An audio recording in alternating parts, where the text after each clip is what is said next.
खबर शामिल करते हैं ननकाना साहब से। हमारे RMH उर्दू न्यूज़ के deputy bureau chief Rizwan Mughal की इस रिपोर्ट के मुताबिक ज़िला ननकाना में अताई डॉक्टरों, जेली अद्वियात बनाने और मंशियात फ़रोख्त करने वालों के खिलाफ सख्त कानूनी कार्रवाई अमल में लाई जाए।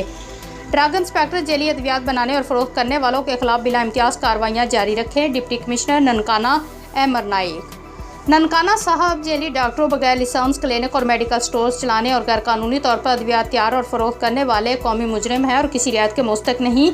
ज़िला भर में तैनात तमाम ड्रग इंस्पेक्टर खौफ व ख़तर ऐसे कानून शिकन अफराद के खिलाफ सख्त कानूनी कार्रवाई करें। डिप्टी कमिश्नर ननकाना साहब अहमद नाइक ने इन ख्यालात का इज़हार डिस्ट्रिक्ट क्वालिटी कंट्रोल बोर्ड के जायज़ा इजलास की सदारत करते हुए किया।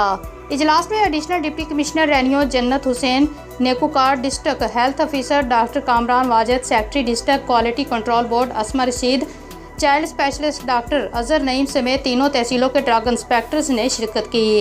डिस्ट्रिक्ट क्वालिटी बोर्ड के इजलास में मजमूई तौर पर 6 केसों की समाअत की गई और तमाम केसों का तफसीली जायजा लेकर 4 मेडिकल स्टोर मालकान को वार्निंग दी गई, 1 क्लिनिकों की दोबारा इंस्पेक्शन जबकि 1 केस को ड्रग कोर्ट भिजवाने की हदायत जारी की गई। डिप्टी कमिश्नर ननकाना ने इस मौके पर महकमा सेहत के अफसरान समेत जिला भर में तैनात ड्रग इंस्पेक्टर को इस हवाले से हदायत जारी करते हुए कहा कि ज़िला भर में अताई डॉक्टरों, बगैर लाइसेंस क्लिनिक चलाने वालों और नॉन क्वालिफाइड मेडिकल स्टोर मालकान के खिलाफ क्रैकडाउन मजीद तेज़ किया जाए ताकि शहरियों को इन गैर कानूनी तौर पर मेडिकल स्टोर चलाने वाले और ऐसे मेडिकल प्रैक्टिस करने वालों से महफूज रखा जा सके।